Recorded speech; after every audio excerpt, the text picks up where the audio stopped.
and committed acts of unspeakable savagery. From Lebanon, Hassan Nasrallah had launched thousands of missiles and rockets at our cities, terrorizing our citizens. In Syria, the murderous dictator Assad hosted Iran's forces, tightening a noose of death around our throats. In Yemen, the Houthis launched ballistic missiles at Israel while choking global trade at the mouth of the Red Sea. So what's happened over the past year? We've hammered the Houthis, including yesterday. We crushed the bulk of Hamas's terror machine. We crippled Hezbollah, taking out most of its leaders and much of its weapons arsenal. You remember those beepers, the pagers? We paged Hezbollah, and believe me, they got the message. And thousands of terrorists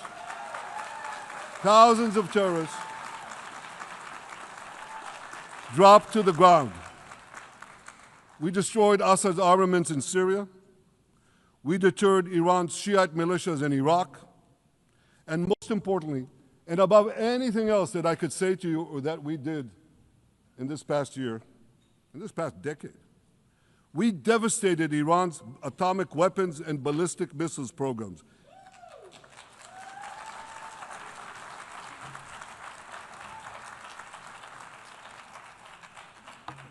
So here's where things stand today. Half the Houthi leadership in Yemen, gone. Yahya Sinwar in Gaza, gone. Hassan Nasrallah in Lebanon, gone. The Assad regime in Syria, gone. Those militias in Iraq, well, they're still deterred. And their leaders, if they attack Israel, will also be gone. And for Iran's top military commanders and its top atomic bomb scientists, well, they're gone too.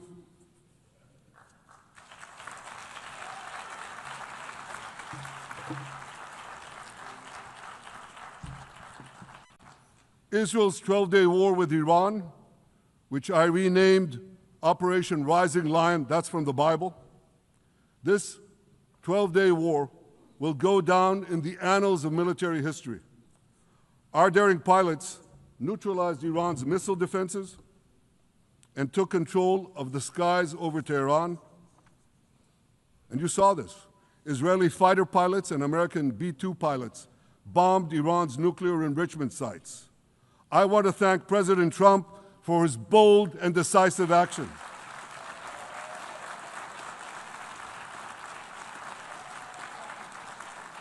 President Trump and I promised to prevent Iran from developing nuclear weapons, and we delivered on that promise.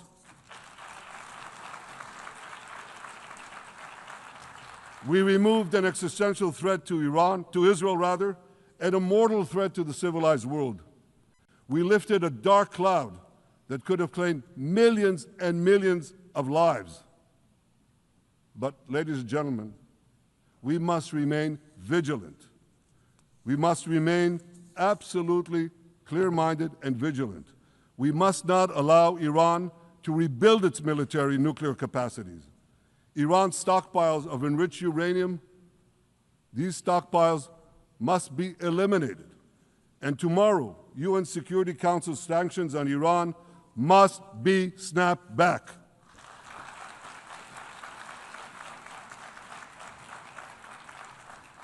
Thanks to the resolve of our people, the courage of our soldiers, and the bold decisions we took, Israel rebounded from its darkest day to deliver one of the most stunning military comebacks in history.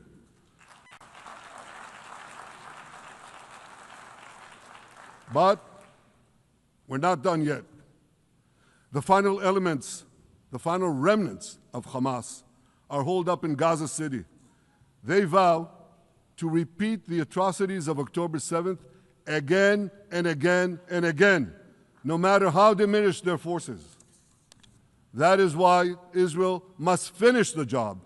That is why we want to do so as fast as possible.